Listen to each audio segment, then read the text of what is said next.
I knew something was wrong the moment I pulled into my driveway and saw a strange SUV sitting in my garage like it owned the place. It wasn't my sister's car, it wasn't my neighbor's, and it sure as hell wasn't mine. The worst part? The garage door was wide open, as if the universe was showing me the absurdity of the situation in broad daylight. I had been gone for barely 8 hours, and in that short time, someone had claimed my property like a lion marking its territory. At first, I thought maybe it was a mistake, some delivery guy using my space to turn around, maybe a confused Uber driver. But when I stepped out of my car and got a better look, my gut told me this was something else entirely. The car was parked perfectly inside, as if the driver had taken their sweet time getting it just right. The door was locked, and to make things even weirder, there was a half-empty iced coffee on the hood, the condensation still fresh, meaning someone had been here recently. I marched up to my front door, checked to make sure nothing else had been tampered with, and went straight to the neighbors. That's when I met her, Karen. She appeared before I even knocked, stepping out of her house with the kind of confidence that only comes with a lifetime of getting away with nonsense. Short bob haircut, oversized sunglasses, and an expression that screamed, "I dare you to challenge me." "Excuse me," I said, trying to keep my tone level. "Do you know whose car that is in my garage?" She didn't even hesitate. "Yeah, it's mine." Silence. I blinked. She sipped her drink. "I'm sorry, what?" "I parked there," she repeated, as if that somehow cleared everything up. "I needed the space." I laughed, waiting for her to tell me she was joking, but she just stared at me like I was the one being unreasonable. "So you just parked in my garage?" I asked, making sure I wasn't hallucinating. She scoffed. "It was empty. What's the big deal? You weren't even using it." Oh, this was going to be a problem. I took a deep breath, gripping the bridge of my nose to keep myself from losing it. "Karen, this is my property. You can't just park in my garage because you feel like it." She rolled her eyes. "Well, I was in a hurry, and your driveway was too sloped for my SUV. You have so much space, and I figured since you weren't home, what's the harm?" The sheer audacity almost made me laugh. "Almost. The harm is that it's illegal," I said, my patience thinning. "You're trespassing. Move your car." She crossed her arms. "I will, but I have errands to run, so I'll get to it later." "Later?" I repeated, now actually laughing in disbelief. "No, you'll move it now." Karen let out an exaggerated sigh, like I was some unreasonable landlord asking for rent on time. "I can't. I'm going out with my friends. Just be a good neighbor and let it be." And with that, she turned and walked back into her house, shutting the door in my face.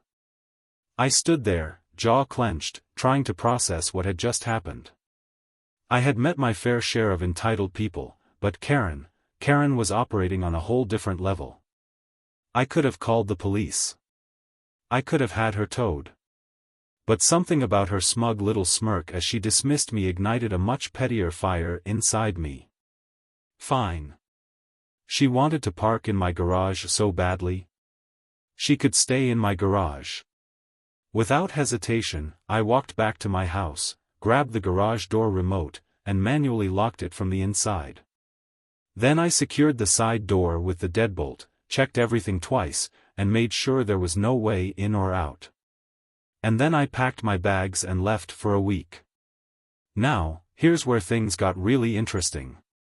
You might be wondering what happens when someone's entitlement crashes into real consequences. Well, stay with me, because what came next changed everything for both of us. What I didn't know at the time was that Karen had gone into the garage before I locked it. She must have gone back to grab something from her car, assuming she could come and go as she pleased. But with the door locked and no way to open it from the inside without the remote, she was trapped. By the time I was halfway to my vacation destination, sipping a drink in the sun, Karen was stuck in my garage with nothing but her purse and the contents of her car to keep her company. Back home, the neighborhood was beginning to notice her absence. Her husband, Greg, seemed vaguely concerned but mostly indifferent. I later found out that he had assumed she went on a shopping trip or a girl's getaway. But Susan, her best friend and fellow drama queen, started raising questions. Meanwhile, inside the garage, Karen was discovering just how limited her options were. She had no phone signal, no food except for some stale protein bars I had forgotten about, and worst of all, no working restroom. She pounded on the walls, screamed for help, and even tried to pick the lock with a bobby pin, but the garage door remained stubbornly shut. By day 3, she was desperate. She tried everything, banging on the walls at night, honking the horn, even attempting to squeeze through the doggy door in a move so ridiculous that I wish I had security footage of it. Meanwhile, I was blissfully unaware, enjoying my trip with zero interruptions, until I got a message from an unknown number. "Help me, you monster." I stared at the screen, confused. Then another message popped up. "You locked me in, you psychopath. Let me out." And that's when I realized what had happened. Karen hadn't just parked in my garage, she had parked herself in my garage. And now she wanted out. But I wasn't in any rush to fix her problem. After all, she had told me to be a good neighbor and let her park there, hadn't she? I smirked, put my phone away, and ordered another drink. Karen could wait. By the second day, Karen had gone through every possible emotion: anger, denial, bargaining, and full-blown desperation. She had screamed, kicked the walls, honked the car horn so many times that the battery was nearly dead, and even banged on the garage door with a tire iron she found in the trunk. But nothing worked. The garage door was locked tight, and no one had come to her rescue. It was starting to sink in that she might actually be stuck here for a while. At first, she had convinced herself that someone would hear her. After all, she was Karen, and Karen always got her way. Surely a neighbor would notice her absence. Maybe Greg would realize something was off and come looking for her. But as the hours passed, reality set in. Greg wasn't exactly the sharpest tool in the shed, and honestly, he was probably enjoying the silence. The neighbors? They didn't like her enough to be concerned. The only person who could fix this was Jake, and he was sipping margaritas somewhere far away, completely unaware, or worse, fully aware of her situation. She had to survive. The first challenge was food and water. A quick search through her purse revealed some breath mints, a crumpled granola bar wrapper that had nothing but crumbs, and a half-full bottle of overpriced alkaline water. It wasn't much, but it would have to do. She scoured the car next, rummaging through the glove compartment and center console like a raccoon digging through trash. Jackpot. A pack of stale crackers, a melted chocolate bar, and an old energy drink. It wasn't exactly a gourmet meal, but it was better than nothing. The bathroom situation was a different nightmare entirely. After holding it in as long as she could, she finally gave up and had to resort to an empty Starbucks cup in the back seat. It was humiliating, disgusting, and something she would never speak of again. She swore that the moment she got out of here, she would sue Jake into oblivion. She would make sure he regretted ever messing with her. By the third day, she was starting to lose it. The walls of the garage felt like they were closing in. The air smelled like a mix of car exhaust and desperation, and she had spent too much time arguing with herself. She tried sleeping, but the car seats were uncomfortable, and the sound of absolute silence was unnerving. Every creak, every distant dog bark, every car passing by outside made her heart race. She would have given anything for her phone, but the signal was non-existent in the garage, and her battery had died anyway. At one point, she got the brilliant idea to escape through the doggy door on the side entrance. It was a small flap meant for a golden retriever, not a fully grown woman, but she was desperate enough to try. She got on her stomach, wiggled forward, and managed to squeeze her head through. The rest of her, however, was not cooperating. Her shoulders were too broad, her hips refused to budge, and she was now stuck halfway in and halfway out, like a pathetic cartoon character. It took her 20 minutes of struggling, screaming, and pure humiliation before she finally managed to pull herself back inside. She was reaching her breaking point. Meanwhile, back in the real world, things were beginning to get suspicious. Karen's best friend Susan had started asking around. Greg, who had enjoyed a few blissful days of quiet, was beginning to notice that his wife hadn't texted him in a while. He had assumed she was out shopping or at a spa day, but when Susan called him for the fourth time suggesting something might actually be wrong, even he had to admit it was a little odd. Greg eventually wandered over to Jake's house, knocking on the door. When there was no answer, he peeked around the property, checking to see if Karen's car was still parked somewhere. The garage was locked tight, and without any obvious sign of his wife, Greg shrugged and went home. If she was in trouble, she would have found a way to make sure everyone knew about it. Back in the garage, Karen was now at the stage of insanity where she started talking to objects. The iced coffee cup from earlier had become Wilson, her only companion.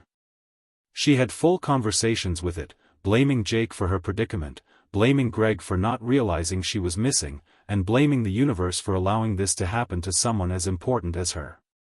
Wilson, of course, had no response, which only made her angrier. Then, in a moment of desperation, she remembered something. The garage had one tiny window near the ceiling. It wasn't big enough to climb through, but maybe, just maybe, she could get someone's attention. Stacking whatever she could find, she climbed onto the hood of her car, then onto the roof, and finally reached the window. She could see the street outside. Freedom was so close, yet so far. She screamed for help, waving her arms like a mad woman, but no one was around. The only person who did walk by was Mr. Jenkins, the elderly neighbor who always wore noise-canceling headphones when he went on his daily walk. He didn't even glance in her direction. Her last hope was honking the horn again, but after draining the car battery earlier, that was no longer an option. She was stuck, defeated, trapped in a garage that, until recently, she had thought of as her personal parking space. And then, just when she had finally accepted her fate, she heard it, her phone vibrating in the cup holder. Scrambling back down, she lunged for it, praying that she had just enough battery left. The screen was dark. Dead. She cursed, shaking it, willing it to turn back on, but it was useless. She was still trapped, still helpless. Then, as if to add insult to injury, she heard the unmistakable sound of someone pulling into the driveway. Her heart leapt. Finally someone had come to save her. But the second she saw who it was, her relief turned into pure rage. It was Jake. The garage door started to open, flooding the space with fresh air and sunlight, and as soon as it was halfway up, Karen exploded out like a bat out of hell, wild-eyed, furious, and ready to unleash every ounce of pent-up frustration. Jake, however, just stood there, sipping a drink like he hadn't just left her to rot for a week. "Well," he said, smirking, "looks like someone had an eventful time." Karen saw red. She was going to destroy him. Karen had never felt this level of rage in her life. The second she stumbled out of the garage, wild-eyed and disheveled, she barely took a breath before launching into a full-blown screaming fit. Jake, on the other hand, stood there with the most infuriatingly relaxed posture, sipping his iced coffee as if he had just come back from a casual grocery run rather than returning to a hostage he had unintentionally trapped in his garage for a week. "You absolute psychopath!" Karen screeched, her voice hoarse from days of shouting inside the enclosed space. "You locked me in there. You left me to rot. Do you have any idea what I've been through?" Jake raised an eyebrow, unfazed. "I mean, I assumed you'd move your car when I told you to. Guess that didn't happen." Karen's hands balled into fists, her nails digging into her palms. She was dirty, exhausted, dehydrated, and beyond humiliated. The smell of stale energy drinks and sweat clung to her. Her once perfectly straightened bob now frizzed beyond recognition. She had spent days plotting her revenge, fantasizing about every possible way to make Jake suffer for what he had done, and now that she was finally free, she was going to make sure he regretted it. "I'm calling the cops," she seethed, jabbing a trembling finger in his direction. "You're going to jail for this. This is unlawful imprisonment. I hope you have a good lawyer because you're done." Jake took another slow sip of his drink. "Go ahead." Karen faltered for a second. He wasn't panicked.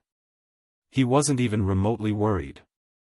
He just pulled his phone out of his pocket and unlocked it. "Want me to call for you, or do you want to use mine since your battery is probably dead?" For a split second, Karen hesitated. Something was off. Why wasn't he afraid? Why wasn't he scrambling to explain himself? The way he was looking at her, calm and composed, made her stomach twist with unease. Before she could respond, Jake walked over to his car and popped open the trunk. He pulled out a small security camera in his hand and tapped the screen. "See, the funny thing is," he continued, completely ignoring the way Karen looked like she was about to explode, "I installed cameras around my property a while ago, and they've been recording this entire time." Karen's mouth went dry. He turned the screen towards her, letting the footage play. There she was, strutting up his driveway, waving her hand dismissively at him when he told her to move her car. There she was, arrogantly turning her back on him, saying she'd move it when she felt like it. And then, the cherry on top, there she was, sneaking into the garage for something from her car just before he locked it and left. Jake grinned. "So technically, you locked yourself in. I just didn't know you were still inside when I left." Karen's lips parted, searching for some kind of argument, but nothing came. He had proof. Evidence. Her entire case crumbled in an instant. "But please," Jake continued, slipping his phone back into his pocket, "call the cops. I'd love to show them this. I'm sure they'd be very interested in hearing how you trespassed on my property, parked in my garage without permission, refused to leave, and then accidentally got yourself stuck.